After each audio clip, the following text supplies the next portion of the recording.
Good morning, everyone, and I hope you've had a really lovely start to the week. Today marks the day that we started streaming just a week ago.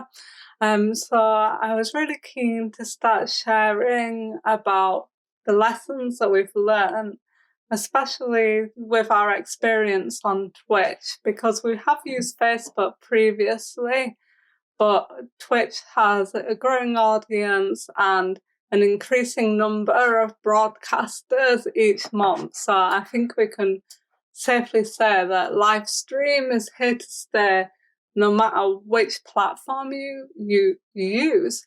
So we are currently facing the coronavirus pandemic, and this means that we've been locked down and separated from family and friends. And I feel like this has left us yearning for that connection. So at Buttercrumble, we started live streaming, and I really love live streaming because it allows you to connect with the world in real time over the convenience of the internet. And it really feels like a creative pursuit, which I absolutely love. And I'll explain a bit more where the creativity comes into shortly. However, after broadcasting for just a week, I feel like there were already hurdles that we need to jump in order to really do this properly. The first thing is that it's really strange talking to no one. When you first start streaming, you may have no one watching, and you are essentially speaking out to the world with a hope that someone out there will respond. I think it's really important that you keep the energy up for your audience. But that lack of social feedback can be unnerving at times, because if you're sat face to face with someone, you can see so much more about their body language and facial expressions. However, over the internet, it is quite faceless. You are sat in your front room, your bedroom, or your office, talking out into the expansive internet, and that can be really tough, keeping a one-sided conversation running. I've really learned that it's good to practice your commentary and vocalize your thoughts. And you can even have a list of prompts nearby you to support. So if you are struggling to keep that conversation going whilst you stream, why not have some prompts on your desktop, which can really help you? However, when you do have responsive listeners, that can really boost your energy and motivation for streaming, which is brilliant. Secondly, I think that it really helps to have a good overlay. And what do I mean when I say overlay? Well, it's the graphics that are around me when I'm streaming. And this was one of my favourite things to set up when we started streaming. We are using Open Broadcaster software, or OBS. And this is what enables us to create the overlay and to present this to you.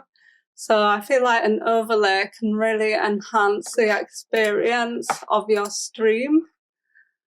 Also, if you do go on to the main feed at twitch.tv, you'll see that when you're scrolling down all those streams of thumbnails, a strong overlay can really help you stand out from the rest of the crowd.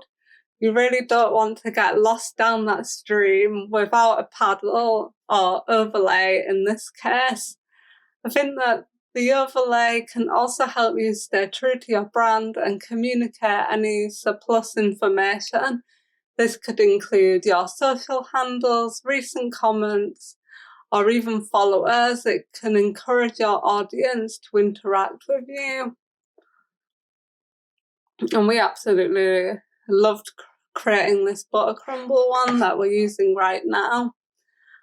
I think that another lesson that we've learned is how important it is to enlist bots and mods. So you can enlist bots to support your live stream on Facebook and Twitch, and these can be programmed to respond to special commands or events.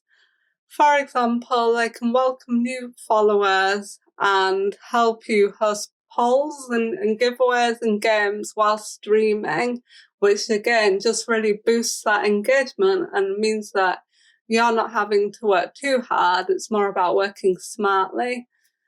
Moderators are similar to bots, but these are usually real people, although that said, bots can count as moderators too. If you have a trusted friend, it can be handy to have them involved with your stream because they can continue to engage with your audience, they're helping you out, and they're keeping any kind of nasties out. So if you have someone that's posting spam or trolling your feed, it's really good to have a moderator there to kind of kick them out so you don't have to worry about dealing with that.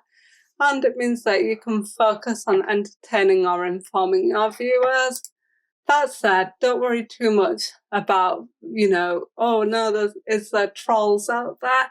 We all know that there's trolls on the internet, but, they're few and far between, and there's plenty of decent people out there as well that are really going to enjoy watching you.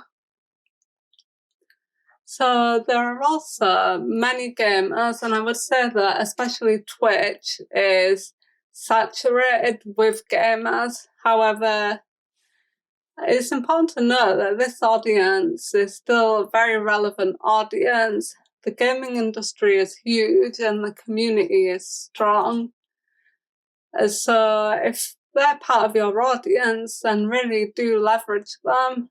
Twitch is also trying to diversify themselves and have started to introduce categories such as just chatting and art to encourage other types of streamers just like us. So we've been using Twitch to promote a lot of illustration, and we've been doing that spontaneously and then streaming it at the same time.